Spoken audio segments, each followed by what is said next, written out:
She's a Mona Lisa. Everyone's lining up to see her. Assalamualaikum dan selamat sejahtera kepada Madam Hasliza. Grup kami ingin membentangkan tentang Mahkamah Tinggi.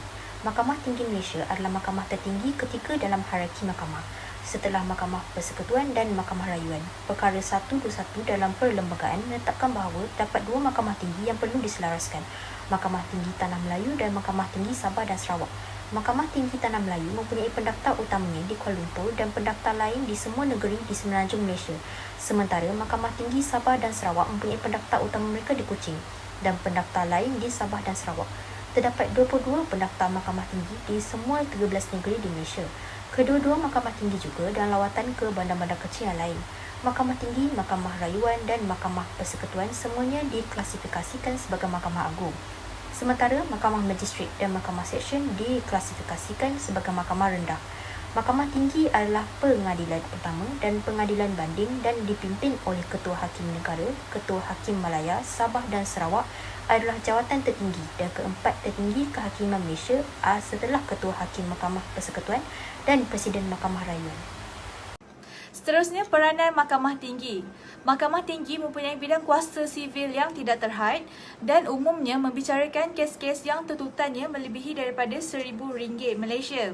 Selain daripada kes-kes yang melibatkan kemalangan kenderaan bermotor, penderitaan dan pertikaian antara tuan rumah dan penyewa, mahkamah ini juga membicarakan kes-kes yang berkaitan dengan perihal pembubaran perkahwinan iaitu penceraian dengan perkara-perkara suami isteri, kemuslifan dan perkara-perkara yang berkaitan dengan penggulungan syarikat, penjagaan kanak-kanak, pemberian kenyataan sah wasiat, wasiat dan surat kuasa mentadbir estate, dan injaksi pelaksanaan tertentu iaitu specific performance atau pembatalan kontrak dan juga perihal individu. Mahkamah Tinggi mempunyai bidang kuasa yang tidak terhad terhadap semua kes jenayah, tetapi dia melainkan daripada perkara-perkara yang melibatkan undang-undang Islam, selain pada undang-undang Islam. Assalamualaikum, nama saya Fatina Hidayani. Saya akan menerangkan bidang kuasa Mahkamah Tinggi Malaysia.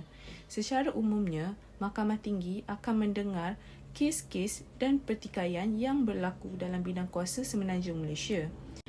Terdapat beberapa kuasa di bawah Mahkamah Tinggi Malaysia. Pertama, bidang kuasa jenayah asal. Bidang kuasa ini untuk mendengar kes-kes melibatkan hukuman mati.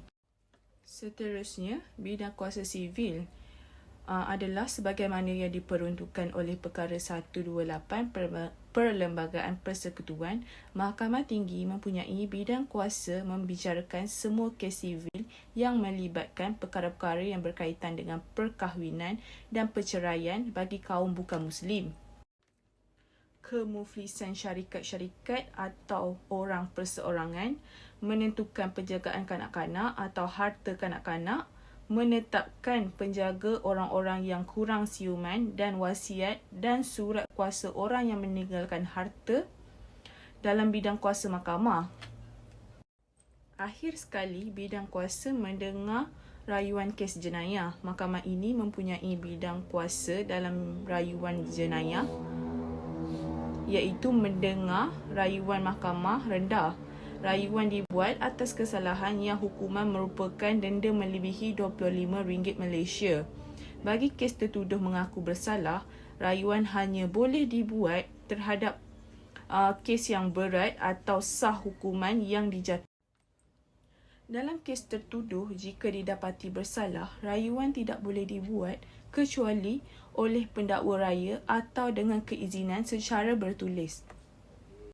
Untuk penutup, kelakuan hakim tidak boleh dibincangkan dalam mana-mana majlis parlimen kecuali dengan usul 1/4 daripada ahli majlis parlimen itu. Kelakuan hakim tidak boleh dibincangkan oleh orang perseorangan atau badan lain. Okey, objektif utama untuk mengenali sejauh mana prinsip Mahkamah Tinggi yang berkaitan dan yang diguna pakai dalam penghakiman, ianya berkaitan dengan proses kes di Mahkamah Tinggi. Yang terakhir ialah prinsip Mahkamah Tinggi diterima pakai dalam penghakiman mengikut proses Mahkamah Tinggi selagi mana ianya tidak bertentangan dengan mana-mana prinsip. Sekian daripada saya. Terima kasih.